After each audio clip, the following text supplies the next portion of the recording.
வாசிங்கம்மா, மத்தேயு 18:18. பூலோகத்திலே நீங்கள் எவைகளை கட்டுகிறீர்களோ அது பரலோகத்திலும் கட்டப்பட்டிருக்கும். பூலோகத்திலே எவைகளை கட்டவிழ்ப்பீர்களோ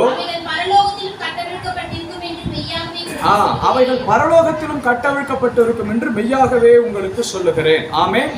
நல்லா கவனிக்கணும், சின்ன பிள்ளைங்க எல்லாரும் கவனிக்கணும். தேவனுடைய படைப்பு பொதுவாக அந்த படைப்புகளை 2 வகையா பிரிக்கலாம். இந்த ஒரு மனிதனுடைய பார்வையிலிருந்து, ஒன்று வானங்களின் படைப்புகள், மற்றொன்று பூமிக்குரிய படைப்பு. வானங்களுடைய படைப்பு என்பது நாம் பார்க்குற இந்த வானம் மேகம் சூழ்ந்த ஒரு காற்று மண்டலம். ஆனால் இதற்கு மேலே இருக்குது வானாதி வானங்கள். அங்கே தான் தேவனுடைய பரலோக ராஜ்யம் இருக்கிறது. இப்போ பூமியில் எப்படி ஜனங்கள், வீடுகள், ஒரு கவர்னர், பிரைம் மினிஸ்டர், அப்படி இருக்கிறாங்களோ அதே போல பரலோகத்தில் தேவன் இருக்கிறார். அவர் உண்டாக்கின தூதர்கள் இருக்கிறார்கள். பல காரியங்கள் இருக்கிறது. அப்போ நல்லா புரிஞ்சுக்கணும். பரலோகத்தை குறித்து சொல்லுகிற பொழுது அங்கே தேவன் இருக்கிறார். வேற யாரா இருக்கா? தேவனால் உண்டாக்கப்பட்டது எது? தேவ தூதர்கள் இருக்கிறார்கள். மரித்த பரிசுத்தவான்கள் இருக்கிறார்கள். அப்புறம் என்ன இருக்கு? வீடுகள் எல்லாம் இருக்குது. ஏன்னா இயேசு சொன்னார், நான் போய் உங்களுக்கு வாசஸ்தலத்தை ஆயத்தம் பண்ணுகிறேன்னு சொல்லிட்டு வீடுகள் எல்லாம் இருக்கிறது. அப்ப தேவ புத்திரர்கள்னு ஒரு கேட்டகரிஸ் இருக்கு. நல்லா புரிஞ்சுங்க. பூமியில மனிதர்கள் 2 வகை தான், ஒன்று ஆண், இன்னொன்று பெண். பரலோகத்துல தூதர்கள் கூட்டம் அப்படின்னு சொன்னா பல வகையான தூதர்கள் கூட்டம் இருக்கிறது. சிறகை உடைய தூதர், பொதுவா படத்திலலாம் எப்படி காமிப்பாங்க தூதர்களை? அப்படியே ரெக்க அடிச்சுட்டு வந்து ஒரு வான தூதர் வந்து சொல்ற மாதிரி, அப்படிப்பட்ட தூதர்களும் இருக்கிறது. 6 இறகுகளை உடைய தூதர்களும் இருக்கு. இது வேதத்துல சொல்லப்பட்டிருக்கு. 6 செட்டைகளை உடைய தூதன் பறந்து வந்தான், அப்படியே இருக்கு. மனிதனை போலவே இருக்கிற தூதர்கள் இருக்கிறார்கள், அப்படியே மனுஷன் மாதிரி. ஆனா அவங்களுக்கு சிறகெல்லாம் இருக்காது, கை கால் மூக்கு அப்படியே இருக்கும். ஆனா அவர்கள் தேவ தூதர். அப்ப தேவ தூதர்களுடைய படைப்புகளிலே பல வகையான படைப்புகள் இருக்கிறது. வேற என்ன இருக்கு? பால்வெளி மண்டலங்கள் இருக்கு. பல சூரிய குடும்பங்கள் இருக்கிறது. நாம பார்க்கறது ஒரு சூரியன் தான். இந்த சூரியன் பூமிக்குரிய சூரியன். இத மாதிரி பல நூற்றுக்கணக்கான சூரிய குடும்பங்கள் இருக்கிறது. பல சூரியன்கள் இருக்கிறது. பல நட்சத்திரங்கள், சந்திரன்கள், கோள்கள் எல்லாம் இருக்கிறது. அதெல்லாம் நமக்கு தெரியாது. நம்ம பார்க்கறது பூமியிலிருந்து பார்த்தா ஒரு சூரியன், ஒரு சந்திரன், நட்சத்திரங்கள். அப்போ இவைகள் எல்லாம் வானத்திற்குரிய படைப்புகள். பூமிக்குரிய படைப்புன்னா எதை சொல்லுவீங்க? செடி, கொடி, மரம், மலைகள், ஆறுகள், மனிதர்கள், பறவை, விலங்குகள், இதெல்லாம் எது? பூமிக்குரிய படைப்பு. இப்போ கர்த்தர் என்ன பண்ணாரா? இந்த வானங்கள் இவைகளெல்லாம் மேலான படைப்பை தாம் வைத்து கொண்டு பூமியை யார்கிட்ட ஒப்பு கொடுத்தாரா? பாருங்க, யோபு 38ஆம் அதிகாரம் 4 முதல் 7 வசனங்களை சொல்லுகிறது. பாருங்க, யோபு குறித்து யோபு வந்து சொல்றாரு பாருங்க. நான் பூமியை கர்த்தர் சொல்றார், நான் பூமியை அஸ்திபாரப்படுத்துகிற பொழுது நீ எங்கே இருந்தாய்? அதற்கு அளவு குறித்தவர் யார்? அதன் மேல் நூல் போட்டவர் யார்? பூமிக்கு இதுதான் அளவும் குறித்தது யாரு? அப்பொழுது விடியற் காலத்து நட்சத்திரங்கள் ஏகமாய் பாடி தேவபுத்திரர் எல்லாரும் கெம்பீரித்தார்களே. பூமியை உருவாக்குகிற பொழுது நட்சத்திரங்கள் எல்லாம் கைத்தட்டி பாடினதாம். தேவ புத்திரர்கள் ஆரவாரித்து கெம்பீரித்து சந்தோஷமா வாவ் பூமி கிரியேட் ஆயிடுச்சுன்னு ஒரு சந்தோஷப்பட்டார்களாம். கர்ப்பத்திலிருந்து உதிக்கிறது போல் சமுத்திரம் புரண்டு வந்து அதை கதவுகளை போட்டு அடைத்தது யார்? அப்படியே சமுத்திரம் புரண்டு வந்ததான். ஆனா இம்மட்டும் வா, மிஞ்சி வராதே என்று அதற்கு எல்லையை குறித்தது யார் என்று கர்த்தர் சொல்லுகிறார். அப்ப அதே போல 115ஆம் சங்கீதம் 15 முதல் 16 வசனங்களை நீங்கள் வாசிப்பீர்கள் என்றால் 115 கர்த்தராலே நீங்கள் ஆசீர்வதிக்கப்பட்டவர்கள். வானங்கள் யாருடையவைகள்? வானங்கள் யாருடையவைகள்? கர்த்தருடையவைகள். பூமியை யாருக்கு கொடுத்திருக்காரு? மனுபுத்திரர்னா யாரு? நாம தான், நம்ம எல்லாரும். அப்ப பூமியை யாருக்கிட்ட ஒப்பு கொடுத்திருக்காரு? நம்ம கிட்ட ஒப்பு கொடுத்திருக்கிறார். வானங்களையும் வானத்திற்குரிய படைப்புகளை யார் வச்சிருக்கிறா? தேவன் வச்சிருக்கிறார். அப்ப பூமி யாருடைய கண்ட்ரோல்ல இருக்குது? நம்முடைய கண்ட்ரோல்ல, மனிதனுடைய கண்ட்ரோல்ல இருக்கிறது. இதையே தான் பாருங்க ஆதியாகமம் 1ஆம் அதிகாரம் 27, 28 வசனங்களை நீங்கள் வாசிக்கிற பொழுது கர்த்தர் எல்லாத்தையும் படைச்சிட்டு, பூமியை படைச்சிட்டு ஆதாமை நோக்கி சொல்றாரு, வானத்து பறவைகளையும் மிருகங்களையும் புல் பூண்டுகளையும் செடிகளையும் நான் உனக்கு கொடுத்தேன், நீ அவைகளை ஆண்டுகொள். என்ன சொல்றாரா? நீ அவைகளை ஆண்டுகொள்ளப்பா. இதெல்லாம் நான் யாருக்கு கொடுத்துட்டேன்? உனக்கு கொடுத்துட்டேன். நான் எல்லாத்தையும் படைச்சிட்டேன். ஆனா பூமியை யார் கரத்துல கொடுத்தார்? ஆதாமின் கரத்திலே கொடுக்கிறார். முதல் மனிதனாகிய ஆதாமினுடைய கரத்திலே கொடுக்கிறார். அல்லேலூயா. சங்கீதம் 8ஆம் சங்கீதம் 1ஆம் வசனத்தை வாசிங்க. சங்கீதம் 8, 1ஆம் வசனம். எங்கள் ஆண்டவராகிய கர்த்தாவே, உம்முடைய நாமம் பூமி எங்கும் எவ்வளவு மேன்மையுள்ளதாய் இருக்கிறது. உம்முடைய மகத்துவத்தை வானங்களுக்கு மேலாக வைத்தீர். உம்முடைய மகத்துவத்தை வானங்களுக்கு மேலாக வைத்தீர். 3ஆம் வசனத்திலிருந்து 8ஆம் வசனத்தை வாசிங்க. உமது விரல்களின் கிரியையாகிய உம்முடைய வானங்களையும் நீ ஸ்தாபித்த சந்திரனும் நட்சத்திரங்களையும் நான் பார்க்கிற பொழுது மனுஷனை நீ நினைக்கிறதற்கும் மனுஷகுமாரனை நீ விசாரிக்கிறதற்கும் அவன் எம்மாத்திரம். நல்லா கவனிங்க. இப்போ மணி என்ன ஆகுது? ஒரு 9:45 இருக்கும். யாராவது ஒரு 5 நிமிஷம் இந்த சூரியனை அப்படியே அண்ணாந்து பார்த்துட்டு வந்துருங்க பார்ப்போம். கண்ணை சிமிட்டாம பார்க்க முடியுமா? அதனால்தான் கர்த்தருடைய வார்த்தை சொல்லுகிறது, ஆண்டவரே நீர் படைத்த வானங்களையும் சூரிய சந்திர நட்சத்திரங்களையும் நான் பார்க்கிற பொழுது மனுஷனை நீர் நினைக்கிறதற்கு நான் எம்மாத்திரம். நான் ஒரு பொருட்டே இல்லை ஆண்டவரே.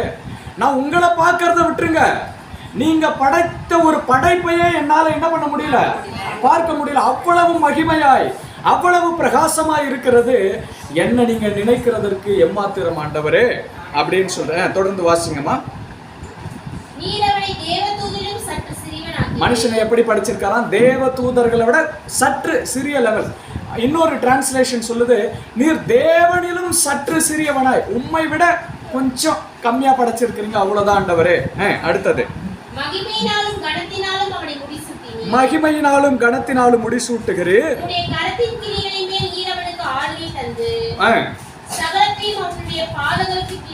பாருங்க, உம்முடைய கரத்தின் கிரியைகளாகிய பூமியின் மேல் அவனுக்கு ஆளுகை தந்திருக்கிறீர். அப்போ இந்த பூமி யாருடைய கண்ட்ரோல்ல இருக்குது? நம்முடைய கண்ட்ரோல்ல இருக்குது. அப்ப யார் சொன்னா இந்த பூமியினுடைய காரியங்கள் கட்டுப்படும்? நாம சொன்னா கட்டுப்படும். தைரியமா சொல்லுங்க, நாம சொன்னா கட்டுப்படும். ஏன்? கர்த்தரே அந்த அதிகாரத்தை மனிதனுக்கு கொடுத்திருக்கிறார். அல்லேலூயா. யாரா எப்பயாவது தேவன் சொல்லி இருக்கிறாரா இந்த மரத்தெல்லாம் வெட்டாதீங்க, இதெல்லாம் ஏன்?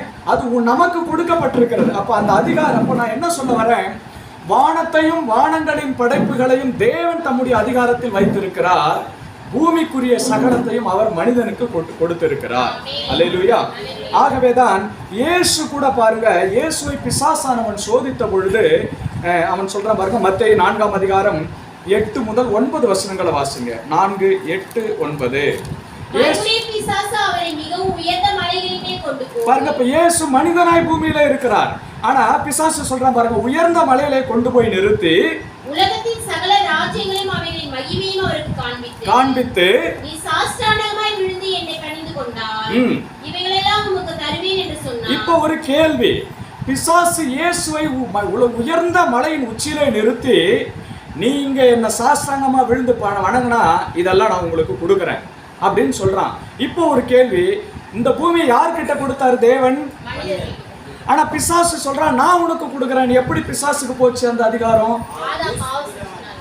ஆதாம் பாவம் செய்து தேவனுடைய வார்த்தைக்கு கீழ்ப்படியாமல் போனதுனால அந்த அதிகாரம் எங்க போயிடுச்சு இப்போ? ஏன்னா அவன் பிசாசுடைய வார்த்தைக்கு கீழ்ப்படிந்ததால இந்த அதிகாரத்தை கொண்டு போய் இப்ப பிசாசுகிட்ட கொடுத்துட்டான். ஆகவேதான் பிசாசு இயேசுவை பார்த்து சொல்றான், நீ என்ன சாஷ்டாங்கமா விழுந்து வணங்கினா பாருங்க, உலகத்தின் ராஜ்யத்தின் மகிமையெல்லாம் நான் உனக்கு கொடுக்குறேன்.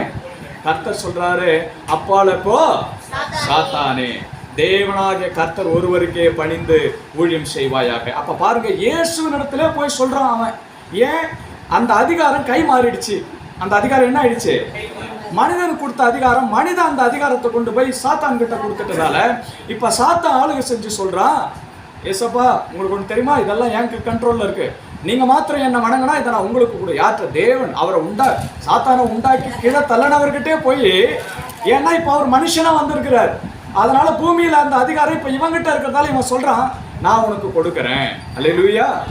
அப்ப பாருங்க, இந்த அதிகாரத்தை கொடுத்ததுக்கு அப்புறம் இயேசு இன்னொரு இடத்துலயும் சொல்றாரு, என்ன சொல்றாருன்னா யோவான் 14:30, இந்த உலகத்தின் அதிபதி என்னிடத்திலே வருகிறான். இயேசு சிலுவையில் அறைய போறதுக்கு முன்னாடி பிடிக்கிறப்ப சொல்றாங்க, இந்த உலகத்தின் அதிபதி என்னிடத்திலே வருகிறான், ஆனால் அவனுக்கு என்னிடத்திலே ஒன்றும் இல்லை.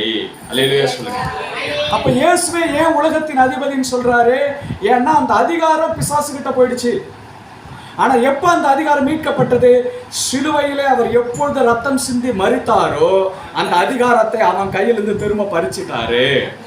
மரணத்தினாலே அவனுடைய அதிகாரத்தை என்ன பண்ணிட்டார்? அவரு பறித்து கொண்டார். இப்ப திரும்ப அதிகாரம் ஒரு மனிதனுடைய கரத்திலே வந்துடுச்சு. முதல் ஆதாம் விட்ட அதிகாரத்தை இரண்டாம் ஆதாமாகிய இயேசு என்ன பண்ணிட்டாராம்? முதல் ஆதாமும் மனிதன், இயேசுவும் எப்படிதான் வந்தாரு? மனிதனா வந்தார். இப்போ இந்த அதிகாரத்தை, மனிதனாய் பெற்றுக்கொண்ட இந்த அதிகாரத்தை தேவன் யார்கிட்ட கொடுக்கிறார்னா தம்முடைய பிள்ளைகளுக்கு கொடுக்கிறார். திரும்பவும் அவர் சொல்றாரு, இந்த பூமியிலே நீ எதை கட்டுறியோ அது பரலோகத்துல கட்டப்பட்டு இருக்கும். இந்த பூமியில நீ எதை கட்டவிழ்க்கிறியோ அது பரலோகத்துல கட்டவிழ்க்கப்பட்டு இருக்கும். அப்பா, உனக்கு கொடுத்த அதிகாரத்தை நீ கொண்டு போய் சாத்தான் கிட்ட கொடுத்துட்ட. ஆனா நான் இப்ப என்ன பண்ண? மனிதனாய், ஏன்னா மனிதனுக்கு கொடுத்த அதிகாரத்தை இன்னொரு மனிதன் தான் பெற முடியும். அவர் தேவனா இருந்த அந்த அதிகாரத்தை அவர் சொன்னார்னா பிசாசே கொடுன்னா அவன் கொடுத்துட்டு போயிருப்பான். ஆனால் தேவன் சட்ட திட்டங்களுக்கு உட்பட்டு தான் செயல்படுவார். அதனால்தான் அவர் மனிதனா வந்து மனிதனை போல எல்லாத்துக்கும் தேவனுடைய வார்த்தைக்கு கீழ்ப்படிந்து சிலுவை மரணம் மட்டும் கீழ்ப்படிந்து அந்த அதிகாரத்தை அவர் என்ன பண்ணிட்டாரு?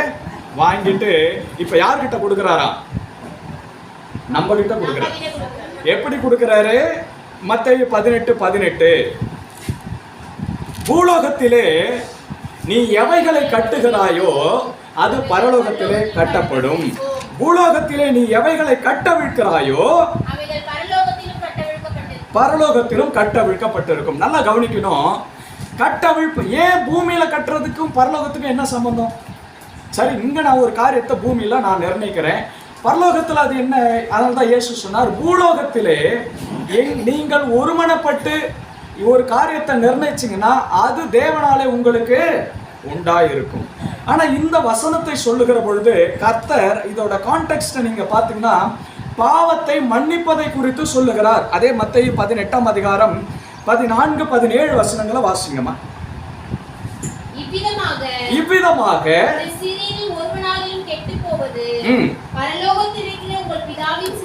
சித்தமல்ல, உன் சகோதரன் உனக்கு விரோதமாய் குற்றம் செய்தார், அவனிடத்தில் போய் உணர்த்து. அவன் செவி கொடாமல் போனால் 2-3 சாட்சிகளுடைய வாக்கினாலே சங்கதிகள் எல்லாம் நிலைவரப்படும்படி இரண்டொருவரை உன்னுடனே கூட்டி. அப்ப பாருங்க, முதல்ல சொல்றாரு உன் சகோதரன் உனக்கு விரோதமாய் பாவம் செஞ்சா அவனை தனியா கூட்டிட்டு போய் நீ செய்யறது தப்பு, இதெல்லாம் செய்யாத அப்படின்னு என்ன பண்ணு? ஆலோசனை சொல்லு. அல்லேலூயா, அல்லேலூயா. அடுத்தது என்ன பண்ற? அதுக்கும் அவன் கேட்கலைன்னா நீ என்ன பண்ணு? மூப்பர்களை ஒரு 2-3 பேரை கூட்டிட்டு போயிட்டு தனிப்பட்ட விதத்துல சொல்லு. ஏன்னா உன் பேச்சை கேட்கல. சரி, இப்ப நம்ம பாஷையில சொன்னா நம்ம அங்காளி பங்காளிகளை வச்சு பேசுப்பா. அதுக்கும் அவன் கேட்கலைன்னா மூணாவது என்ன சொல்றாரு? திரும்ப வாசிங்க, மூணாவது தொடர்ந்து வாசிங்க. 2-3 சாட்சிகளுடைய வாக்கினாலே சங்கதிகள் எல்லாம் நிலைவரப்படும். இரண்டொருவரை உன்னுடனே கூட்டிக் கொண்டு போ. அவர்களும் அவன் செவிகொடாமல் போனால், அதற்கும் அவன் செவிகொடாமல் போனால் அதை சபைக்கு தெரியப்படுத்து. அது அடுத்து எங்க கொண்டு வரணுமா? சபைக்கு, சர்ச்சுக்கு கொண்டு வந்து ஊழியக்காரரை வைத்து நீ பேசு. இந்த மாதிரி இவங்க சொல்றாங்க. ஆனா அதுக்காக சபை யாருக்கு பொறுப்பெடுக்கும்னா இந்த மாதிரி கவுன்சிலிங்ல சபை அங்கத்தினருக்கு தான் அது பொறுப்பெடுக்கும். சரிங்களா? இல்லாட்டி அங்க வீட்டில் இருக்கிற பிரச்சனை எல்லாம் வந்துட்டு எல்லாருடைய பிரச்சனையும் சபைக்குள்ள சபை வந்து இன்டர்ஃபியர் ஆகாது. சபைக்கு வரோம், அந்த பிள்ளைகளும் சபைக்கு வராங்க அப்படின்ற பட்சத்துல நாம கூப்பிட்டு ஒரு ஊழியக்காரன்ற முறையில் என்ன சொல்லலாம்? ஒரு ஆலோசனை சொல்லலாம், இதை அப்படி செய்யுங்கன்னு சொல்லிட்டு. இல்லை நீங்க மாத்திரம்தான் சபைக்கு வரீங்க, உங்க பிள்ளைகள் சபைக்கு வருவதில்லைன்னா அவங்களுக்கு அதில் விருப்பம் இல்லாத பட்சத்தில் சபையில் போய் நம்ம யாரும் அதை என்ன பண்ண முடியாது. ஏன் முதல்ல கேட்பான், நீ யாரா, நீ வேலையை பார்த்துட்டு போடா அப்படின்னு சொல்லுவான். அதல்ல, சபைக்கு வருகிறவர்களுக்கு தான் இது சொல்லப்படுகிறது. அப்போ அந்த 2-3 சாட்சியும் அவன் கேட்கலைன்னா சபையில வந்து சொல்லப்பா. அப்பையும் அவன் கேட்கலைன்னா அவன் எப்படி இருப்பானா? உனக்கு அந்நியனை போல. அந்நியன்னா யாருன்னே தெரியாத ஒரு ஆளை போல அவன் இருப்பான். பாவிய போல, தள்ளப்பட்டவனை போல நீ இரு. பிரச்சனை ஆயக்காரனை போல இரு, தப்பு இல்லை. உனக்கு அவனுக்கு எந்த சம்பந்தம் வேணாம், நீ உன் வேலையை பாரு, அவன் வேலையை பாரு, அவனுக்குரிய பலன் கர்த்தர் கொடுப்பார். அல்லேலூயா. ஆனா நீ முயற்சி எடுக்கிற, ஐயோ நம்ம சகோதரன் இப்படி தப்பு பண்றானே, நீ முயற்சி எடுக்கிற, அது அவனுக்கு பொருந்தலைன்னா பரவாயில்ல, விட்டுடு. ஆனா இந்த 3 வழிமுறைகளை கவனி. அப்ப அதுக்கப்புறம் தான் கர்த்தர் சொல்றாரு, பூலோகத்திலே நீ எதை கட்டுறையோ அது பரலோகத்துல கட். அப்படின்னா என்ன அர்த்தம்? பூலோகத்துல நீ ஒரு பாவத்தை மன்னிச்சுனா பரலோகமும் அதை அங்கீகரிக்கும். எல்லாருடைய பாவம் இல்ல, உனக்கு விரோதமாய் ஒருவன் பாவம் செய்கிற பொழுது இதை நிறைய பேர் தப்பா புரிஞ்சுக்கிட்டு, வா நீ பாவம் பண்ணியா நான் மன்னிக்கிறேன், நீ பாவம் பண்ணியா நான் மன்னி, அப்படி அல்ல. கர்த்தருடைய பிள்ளைகள் அவர்களுக்கு விரோதமாய் ஒரு சகோதரனோ உறவினனோ பாவம் செய்கிற பொழுது, சரி யார் இவரு நான் மன்னிக்கிறேன் நீங்க மன்னிச்சிங்கன்னா அந்த மன்னிப்பை பரலோகம் அங்கீகரிக்கிறது. அப்போ பூமியில நீ எதை கட்டுறியோ அது பரலோகத்துல கட்டப்பட்டு இருக்கும். பூமியில நீ எதை கட்டவிழ்க்கிறையோ அது பரலோகத்திலும் கட்டவிழ்க்கப்பட்டிருக்கும். சிலர் பாருங்க, அநேகருடைய வாழ்க்கையில சில காரியங்கள் தடையா இருக்கும். அது என்ன தடைன்னு பார்த்தீங்கன்னா, இவர்கள் அவங்க குடும்பத்தாருக்கு விரோதமா ஏதாவது பாவமோ தீமையோ செஞ்சிருப்பாங்க. அந்த பாவங்கள் இன்னும் மன்னிக்கப்படாமலே இருக்கும். நான் சொல்றது எத்தனை பேருக்கு புரியுது? நல்லா கவனிங்க. ஒரு அண்ணன் தம்பி இருக்கிறாங்கன்னா, ஒரு சகோதரன் இன்னொரு சகோதரனுக்கு விரோதமா பாவம் தப்பு பண்ணிட்டான், பெரிய தப்பு பண்ணிட்டான். அந்த இன்னொரு சகோதரன் மன்னிக்கவே இல்லை. அவன் இருதயம் ரொம்ப வேதனைப்பட்டுச்சு. ஆனா இவன் சண்டை போடல, விட்டுட்டான். ஆனா மன்னிக்கப்படாமல் இருக்கிறது. இப்ப அது மன்னிக்கப்படணும்னா, மன்னிக்கப்படலாம் என்ன அர்த்தம்? பரலோகத்துல அது கட்டப்பட்டதாகவே இருக்கிறது. அது நிமித்தமா இவனுடைய வாழ்க்கையில சில ஆசீர்வாதங்கள் தடைபட்டு கொண்டே இருக்கும். அப்ப இந்த தடை நீங்கணும்னா, அது ஒரு வியாதியா இருக்கலாம், ஒரு பலவீனமா இருக்கலாம், சில ஒரு குழந்தை இல்லாத காரியமா இருக்கலாம், ஏதோ ஒரு தடை இருந்துகிட்டே இருக்கும். இப்ப இந்த தடை நீக்கப்படணும்னா, இந்த நபர் தன்னுடைய பாவத்தை உணர்ந்து தன் சகோதரரிடத்திலோ உறவினரிடத்திலோ போய் என்ன பண்ணணும்? ஐயா நான் ஏதோ தெரியாம பண்ணிட்டேன், என்ன மன்னிச்சிருங்க அப்படின்னு சொல்லி அந்த நபரையும் இவங்களை மன்னிச்சாங்கன்னா பரலோகம் அந்த கட்டை அவிழ்த்து விட்டுடும். அல்லேலூயா. அப்படி பூமியில அநேகர் பூமியில கட்டப்பட்டு இருக்கிறாங்க. மற்றவர்களுடைய ஆதங்கம், மற்றவருடைய உள்ள தாக்கம் இவங்க மேல இருக்கிறபடினால அவங்க எப்படி இருக்கிறாங்க? பரலோகத்துல கட்டப்பட்டு இருக்கிறாங்க. அவங்களுடைய ஆசீர்வாதங்கள் பரலோகத்துல கட்டப்பட்டிருக்கு. அப்ப இதை எப்போ கட்டவிழ்க்க முடியும்? அந்த மன்னிப்பு என்கிற காரியத்தை பெற்றுக்கொள்ளுகிற பொழுது அழகாய் அங்கே கட்டவிழ்க்கப்படும். சிலர் பண்ணுவாங்க, இது கேட்டகரி. 2வது கேட்டகரி, தப்பு பண்ணும் போய் ஐயா நான் தப்பு பண்ணிட்டேன் மன்னிச்சிருன்னு சொல்றான்னு வச்சுக்கோங்களேன். ஆனா இவன் மன்னிக்காமலே இருப்பான். இவன் என்ன பண்ணியிருப்பான்? வைராக்கியம் மன்னிக்காமலே இருப்பான். அது வரைக்கும் அந்த நபருக்கும் ஆசீர்வாதம் தடைபட்டிருக்கும், மன்னிக்காம இருக்கிற இவருக்கும் ஆசீர்வாதம் தடைபட்டிருக்கும், 2 பேருக்கும் தடைபட்டிருக்கும். அதனாலதான் மன்னிப்புன்னு ஒருத்தவங்க மனம் திரும்பி கேட்டால் அவர்களை மன்னித்து விடுங்கள். ஏன்னா மன்னிக்காம வைராக்கியம் நீங்க பாராட்டினீங்கன்னா நம்முடைய ஆசீர்வாதத்துக்கும் அது தடையாய் மாறிவிடும். அவன் பண்ணது தப்பு தான், மன்னிக்கவே முடியாத குற்றம், ரைட். ஆனா மனம் திரும்பி மன்னிப்பு கேட்கறானே, என்ன பண்றது? இயேசு ஏன் பாவங்களை மன்னிச்சார் இல்லையா? அதை போல நான் மன்னிக்கிறேன். அடுத்த கேள்வி, சரிங்க நான் மன்னிச்சிட்டேன், பழையபடி அவங்களோட ஐக்கியப்படணுமா? அதை நீங்க தான் நிதானிக்கணும். அவன் மன்னிக்கப்பட்டவன் திரும்பவும் தன்னுடைய பழைய வாழ்க்கைக்கு திரும்பாமல் மனமாறி கர்த்தருக்கு பிரியமான ஒரு வாழ்க்கை இருந்தா நீங்க அவங்களோட என்ன பண்ணலாம்? ஐக்கியப்பட்டு இணைஞ்சு இருக்கலாம். ஆனா அவன் மன்னிப்பை வாங்கிட்டு திரும்பவும் துன்மார்க்கமான வாழ்க்கைக்குள்ள போறான்னா அவனோட எப்படி போய் கர்த்தருடைய பிள்ளை ஐக்கியப்பட முடியும்? அப்ப நீங்க மன்னிப்பு கேட்டதற்காக நீங்க மன்னிச்சிட்டீங்க, ஆனால் நீங்கள் அவர்களோட ஐக்கியப்பட்டு வாழ முடியாது. ஏன்? அவன் இன்னும் தன்னுடைய துன்மார்க்கத்துக்குள்ளே இருக்கிறான், அவன் இன்னும் தன்னுடைய பாவ வாழ்க்கைக்கு திரும்ப போறான். அப்படின்ற பட்சத்துல அது உங்களுக்கு தடையாய் சேரும். அப்படிப்பட்டவர்களோட உங்களுடைய ஐக்கியம் இருக்கக்கூடாது. நான் சொல்றது புரியுதா? பிரதர் தாங்க சொன்னார் பேசக்கூடாதுன்னு போய் சொல்றாதீங்க. அப்படி அல்ல. அவர்கள் உண்மையாக மன்னிப்பு பெற்று அவருடைய வாழ்க்கையில ஒரு மாற்றம் இருக்குமானால் நீங்கள் அவர்களோடு இணைந்து பயணிக்கலாம். அல்லேலூயா. இப்ப கர்த்தர் நல்லவராகவே இருக்கிறார். அதனால்தான் பாருங்க, இயேசு யோவான் 20ஆம் அதிகாரம் 23ஆம் வசனத்திலே சொல்லுகிறார், எவர்களுடைய பாவங்களை மன்னிப்பீர்களோ அது அவர்களுக்கு மன்னிக்கப்படும், எவர்களுடைய பாவங்களை மன்னியாது விடுகிறீர்களோ அது அவர்களுக்கு மன்னியாமல் விடப்படும். அப்போ இன்றைக்கு நாம நம்ம உள்ளத்தை ஆராய்ஞ்சு பார்க்கணும். ஆண்டவரே, எனக்கு விரோதமா பாவம், குற்றம், அநியாயம், அக்கிரமம், நம்பிக்கை துரோகம் செய்தவர்களை நான் மன்னித்து இருக்கிறேனா? ஒருவேளை நான் மன்னிக்க ரெடியா இருக்கேன் ஆண்டவரே, ஆனா அவங்க மனம் திரும்பலன்னா அது நீங்க பரவாயில்ல, பிரச்சனை இல்லை. நீங்க எப்பயுமே ரெடியா இருக்கிறீங்க. இப்போ வந்தாலும் நான் மன்னிக்க ரெடியா இருக்கிறேன், ஆயத்தமா இருக்கிறேன், நான் மன்னிச்சிட்டேன், ஆனா அவங்களோட என்னால் ஐக்கியப்பட முடியல, இட்ஸ் ஓகே, நோ ப்ராப்ளம். ஆனா உங்க இருதயத்துல மன்னியாமை என்கிற ஒரு காரியத்தை வைக்காதீங்க.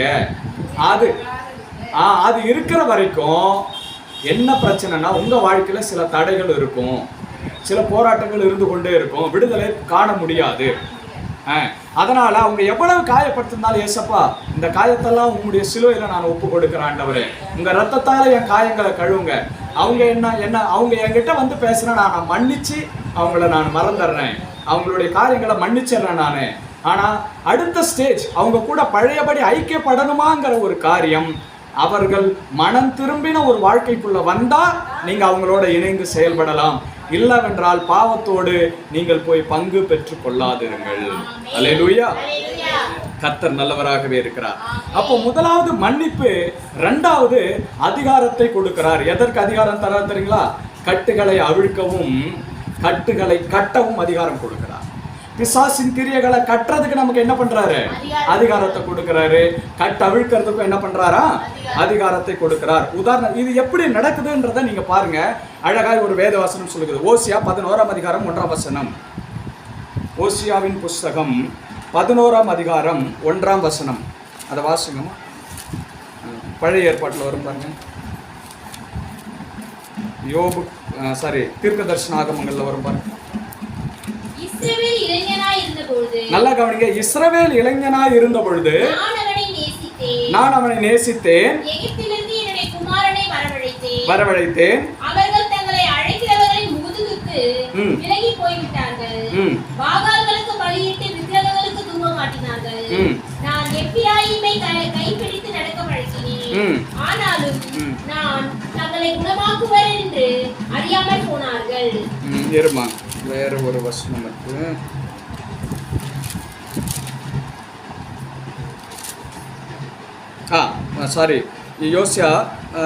ஓசியா 2ஆம் அதிகாரம் 21ஆம் வசனத்திலிருந்து வாசிங்க.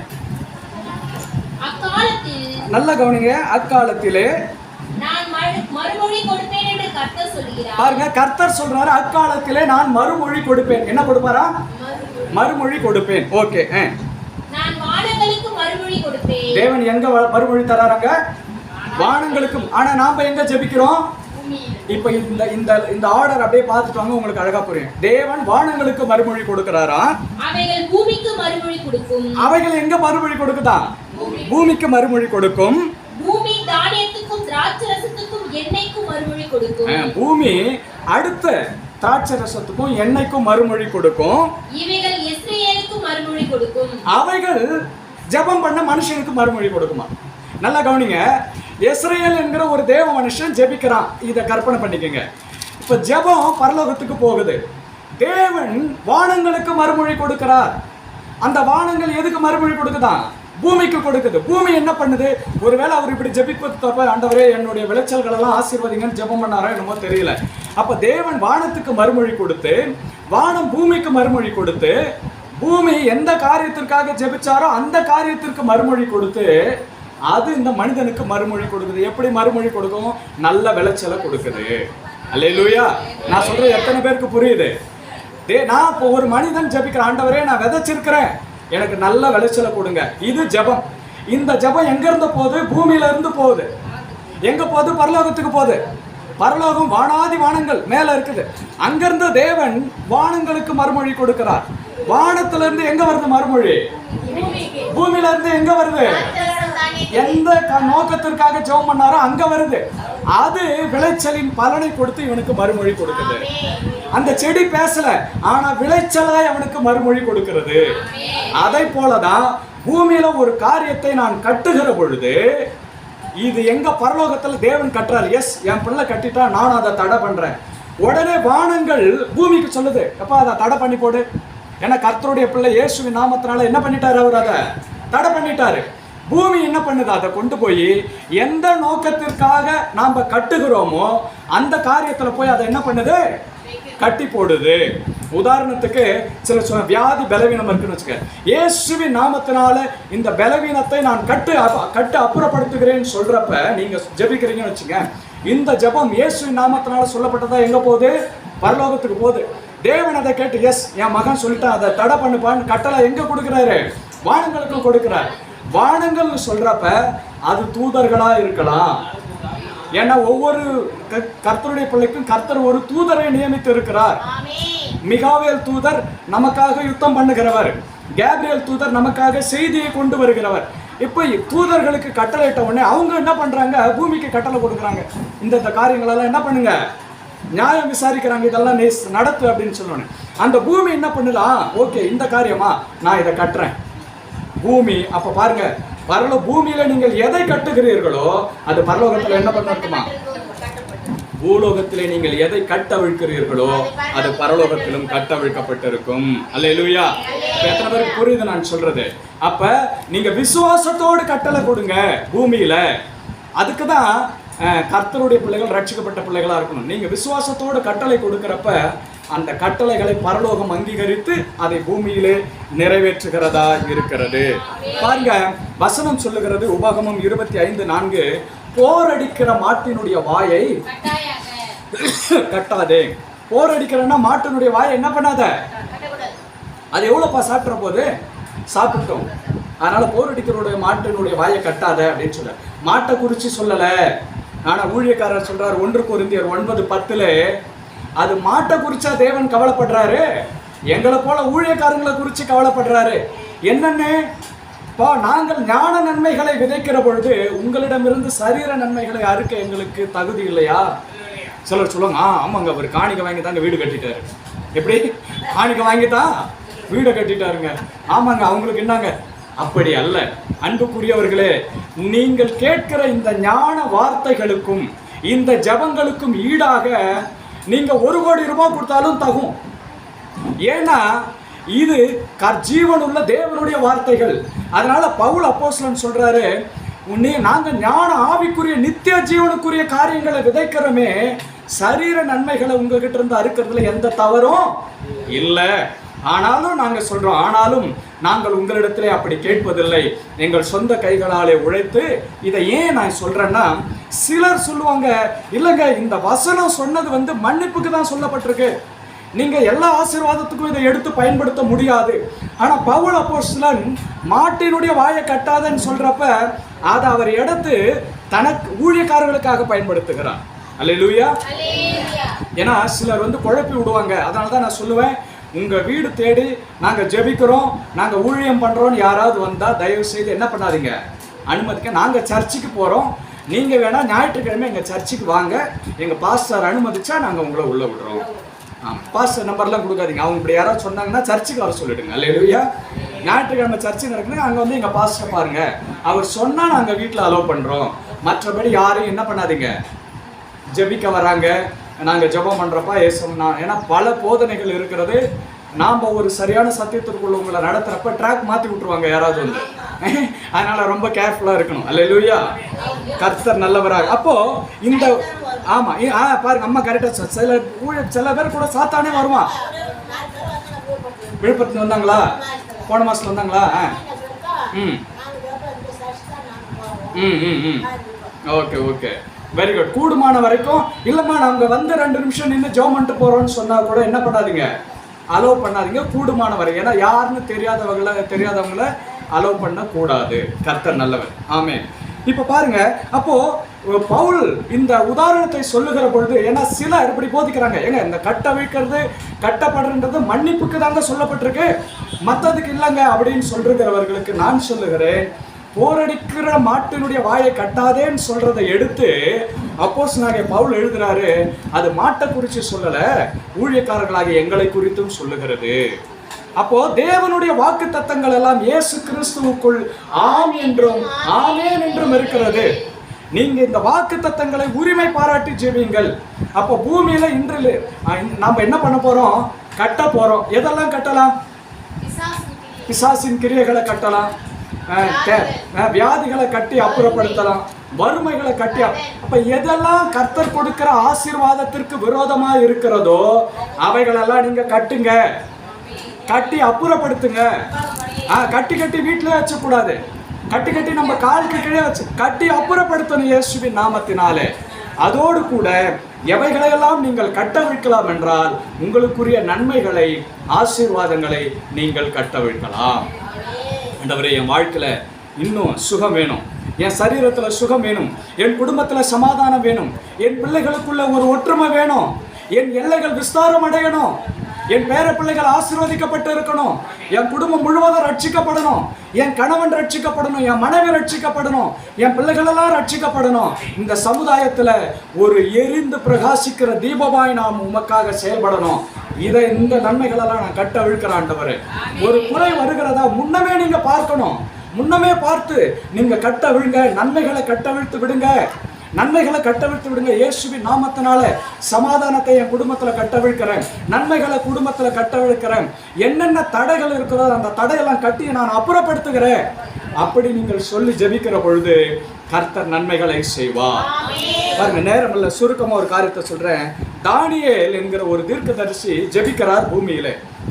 தானியேல் 9ஆம் அதிகாரத்தில் அது எழுதப்பட்டு 9-10ஆம் அதிகாரத்தில் எழுதப்பட்டிருக்கு பாருங்க. அவர் ஜெபிக்கிறார், 21 நாள் உபவாசம் இருந்து ஜெபிக்கிறார். ஜெபிச்ச உடனே நீங்க வீட்டில் போய் அதை வாசிச்சு பாருங்க. தானியேல் 10ஆம் அதிகாரம். அவர் ஜெபிச்ச உடனே அங்கிருந்து பதில் வருது. பதில் வந்தா பதிலை யார் கொண்டு வர பாருங்க. நான் சொல்லியிருக்கேன், பதில் பல வழிகளில் உங்களுக்கு வரலாம். உங்களுடைய ஆவிக்குரிய ஸ்டேட்டஸை பொறுத்து கர்த்தர் அதை கொடுப்பார். பதிலை கொண்டு வருகிறது ஒரு தேவ தூதன். அந்த தூதனுடைய பேர் கேப்ரியல் தூதர். அவர் பதிலை கொண்டு வராரு. ஆனா அந்த பெர்சியா தேசத்தின் அதிபதி பிசாசனும் மத்திய ஆகாயத்துல அந்த ஜெபத்தை தடை பண்றான். இவர் ஜெபிச்சுக்கிட்டே இருக்கிறாரு. தேவன் பார்க்கிறாரு, நான் பதில் அமிச்சிட்டேன், ஏன் இன்னும் ஜெபம் பண்ணிட்டு இருக்கிறான்னு பார்த்தா பதிலை கொண்டு வந்த தூதர் சிறைபிடிக்கப்பட்டு இருக்கிறார். தூதனையே சிறைபிடிச்சு வைக்கிறான் பாருங்க பிசாசு. ஏன்னா இந்த தூதருடைய வேலை பதிலை கொண்டு போறது, பதிலை கொண்டு வர்றது. போஸ்ட்மேன் ஜாப் தான் இவருக்கு. சண்டை போடுறதுக்குன்னு ஒரு தூதர் கூட்டம் இருக்குது. அவங்க பேர் என்னது? மிகாவேல். சொல்லுங்க. ஆங்கிலத்துல மைக்கேல் ஏஞ்சல் சொல்லுவாங்க, மிகாவேல். சில கத்தோலிக்கர்கள் வீட்டில் பார்த்தீங்கன்னா ஒரு தூதர் பட்டயத்தை வச்சு காலில் சாத்தானை மிதிக்கிற மாதிரி ஒரு படத்தை வச்சிருப்பாங்க இல்லையா? அதனால தான் அது வைக்கிறது. இப்போ நான் அன்னைக்கே பதில் கொடுத்துட்டு ஜெபத்தை கேட்ட உடனே அந்த வசனம் எடுத்துருங்கம்மா, 10ஆம் அதிகாரம் அதை எடுத்துருங்க. 21, 10, 11, 11 10 வாசிங்க. தானியேல் 10ஆம் அதிகாரம் 11 இருந்து. அவன் என்ன யாரு? கேப்ரியல் தூதர் இப்ப வந்துட்டாரு. எப்படின்னா சிறைபிடிச்சு வச்சிருந்தவரை மிகாவேல் தூதரை கர்த்தர் அனுப்பி அவரை ரிலீஸ் பண்ணி, நீ போப்பா, அவன் அங்க சிறைப்பட்டிருக்கான், போய் அவனை கொண்டு போய் என்ன பண்ண, தானியேலுக்கு பதில் சொல். இப்ப தூதர்களையே சிறைபிடிக்கிற அளவுக்கு சத்துரு இருக்கிறா. எங்க? மத்திய ஆகாயத்துல. எங்க சொல்லுங்க? அதான் 2ஆம் வானம் சொல்லுவாங்க. 2ஆம் வானத்துல தான் அந்தகார வல்லமைகள் செயல்படுகிறது. அப்ப நம்ம ஜெபிக்கிற ஜெபம் அதை தாண்டி போகணும், அதை தாண்டி பதில் வரணும். அப்ப அந்த அளவுக்கு நம்மளுடைய வாழ்க்கையும் கர்த்தருக்குள்ள இருக்கணும், ஜெபத்துள்ள வல்லமை இருக்கணும். அதனால தான் அநேக ஜெபத்துக்கு பதில். சரி, ஓகே, வாசிங்க, அதை வாசிங்க. பிரியமான புருஷனாகிய தானியேலே, பாருங்க சொல்றாரு, இவர் ஜெபிக்கிறாரு, பிரியமான புருஷனாகிய தானியேலே, நான் இப்பொழுது உன்னிடத்திற்கு அனுப்பப்பட்டு வந்தேன். எப்படி வராரா?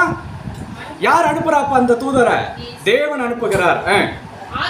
ஆதலால் நான் உனக்கு சொல்லும் வார்த்தைகளின் பேரில் கவனமாய் இருந்து கால் ஊன்றி நில் என்றார். இந்த வார்த்தையை அவன் என்னிடத்தில் சொல்லுகையில் நடுக்கத்தோடு எழுந்து நின்றேன். அப்பொழுது அவன் என்னை நோக்கி தானியேலே, பயப்படாதே, நீ அறிவை அடைகிறதற்கும் உன்னை உன்னுடைய தேவனுக்கு முன்பாக சிறுமைப்படுத்துகிறதற்கும் உன் மனதை செலுத்தின முதல் நாள் துவங்கி வார்த்தைகள் கேட்கப்பட்டது. எப்பங்க ஜெபம் கேட்கப்பட்டதா? ஜெபம் பண்ணணும்னு அவர் மனதை நினைச்சார் பாருங்க. அன்னைக்கே ஜெபம் என்ன பண்ணப்பட்டதா? உங்கள் வாயிலிருந்து வார்த்தைகள் பிறவாததற்கு முன்னமே உங்களுக்கு என்ன வேணும்னு அவர் அறிந்திருக்கிறார். அப்ப தானியேல் எந்த அளவு தன்னை தாழ்த்தி ஜெபிச்சிருக்கிறார் பாருங்க. அவரு நான் ஜெபம் பண்ண போறேன்னு அவர் மனசுல நினைச்ச உடனே அங்க இருந்து பதில் வந்துடுச்சா. தொடர்ந்து வாசிங்க. உன் வார்த்தை நிமித்தம் நான் வந்தேன். பெர்சியா தேசத்துல தான் இருக்கு அந்த ராஜ்யத்தின் அதிபதி. 21 நாள் மட்டும் என்னோட எதிர்த்து நின்றான். எத்தனை நாள் எதிர்த்து நின்னானா பிசாசு? யாரை எதிர்த்து நின்னானா? கேப்ரியல் தூதரே எதிர்த்து நிக்கிறான். பதில் கொண்டு வரவரே சிறை பிடிச்சிட்டான். கொண்டு போகாத, நில்லுன்னு சொல்லிட்டு ஓரமா என்ன பண்ணிட்டான்? இவர் 21 நாள் பதில கையில வச்சுக்கிட்டு என்ன பண்ணிங்கிறாரு? உக்காந்துக்கிட்டே இருக்கிறாரு. தானியேல் இங்க முட்டி போட்டு ஜெபம் பண்ணிங்கிறாரு உபவாசத்தை. கர்த்தர் பார்க்கிறாரு, நான் அன்னைக்கே அவன் நினைக்கிறப்பவே நான் பதில் அமைச்சிட்டேன், இவன் ஏன் இன்னும் ஜெபம் பண்ணிட்டு இருக்கிறான். எட்டி பார்த்தா, ஒரு உதாரணத்துக்கு நான் சொல்றேன் நீங்க புரிஞ்சுக்கணும்னு, பார்த்தா கபிரியேல் தூதர் என்ன பண்ணிட்டு இருக்கிறாரா, பதில கையில வச்சுக்கின்னு ஓரமா உட்காந்துக்கிட்டு இருக்கிறாரு. போலீஸ் ஸ்டேஷனை பிடிச்சி வச்ச மாதிரி உட்காந்துட்டு இருக்கிறாரு. உடனே ஆண்டவர் பார்க்கிறாரு, மிகாவேல் தூதரை போயிட்டு அவரை ரிலீஸ் பண்ணி பதில கொண்டு போன உடனே அதை தொடர்ந்து வாசிங்க. பிரதான அதிபதிகளில் ஒருவராகிய மிகாவேல் தூதர் எனக்கு உதவியாக வந்தான். பாருங்க, ஆதலால் அவர் பாருங்க அங்கே தரித்திருந்தாராம், உட்கார வச்சுட்டான் பிடிச்சி, பதிலா கொண்டு போற அப்படின்னு சொல்லிட்டு என்ன பண்ண பிசாசு உட்கார வச்சுட்டான். அப்போ தேவன் சொல்லுகிறார், நம்முடைய ஜெபமும் அப்படிதான் பரலோகத்தை தாண்டி போயிட்டு வரணும். அதை நினைச்சு நீங்க ஜெபம் பண்ணணும். அதனால தான் ஜெபிக்கிறதுக்கு முன்னாடி நான் ஏறெடுக்கிற இந்த ஜெபத்திற்கு விரோதமாய் காணப்படுகிற எல்லா தடைகளையும் இயேசுவின் நாமத்தினாலே நான் அப்புறப்படுத்துகிறேன். அந்த வார்த்தைகளை சொல்லி நீங்க ஜெபிங்க. ஆண்டவரே, நான் ஜெபிக்க போறேன், என் ஜெபத்திற்கு தடையாய் எழும்புகிற சகல அந்தகார வல்லமைகளையும் நசரேனாகிய இயேசு கிறிஸ்துவின் நாமத்தினாலே நான் கடிந்து கட்டி அப்புறப்படுத்துகிறேன். அப்படி சொல்லிட்டு நீங்க ஜெபம் பண்ணுங்க. உங்க ஜெபம் சர்றன்னு என்ன பண்ணிடும், மேல போயிடும். அங்க ஜெபம், அங்கிருந்து பதில் உங்களுக்கு நேரடியாய் பதில் வரும். அல்லேலூயா. அப்போ கட்டவும் உங்களுக்கு கர்த்தர் அதிகாரம் கொடுத்திருக்கிறார். நன்மைகளை கட்டவிழ்த்து பேசுங்க, தீமைகளை கட்டி அப்புறப்படுத்துங்க. கர்த்தர் நன்மையான காரியங்களை செய்வார். நாம் எல்லாம் ஜெபிக்கும்படி எழுந்து நிற்போமா? ஆமீன். கர்த்தர் நல்லவராகவே இருக்கிறார். Thank you Lord Jesus. Hallelujah. Praise you Lord. ஜெபம் பண்ணுங்கம்மா. Hallelujah. Praise you Lord. கர்த்தர் நல்லவர், கர்த்தர் நல்லவர், கர்த்தர் நல்லவர். இயேசு நாமமே. கிறிஸ்ல ஜெபம். பரபர நான் கமெண்ட் பண்ணுவாங்க. பயப்படாதீங்கம்மா. ஜெபம் கிறிஸ்ல ஜெபம். ஸ்தோத்திரிக்கும் தகப்பனே, அன்புள்ள தகப்பனே, நன்றியான உள்ளத்தோடுமே நாங்கள் ஸ்தோத்திரிக்கும் ராஜா. இவ்வளவு நேரம் இயேசப்பா, தேவனே, உம்முடைய வார்த்தைகளை கொண்டு ராஜா எங்களை ஆற்றி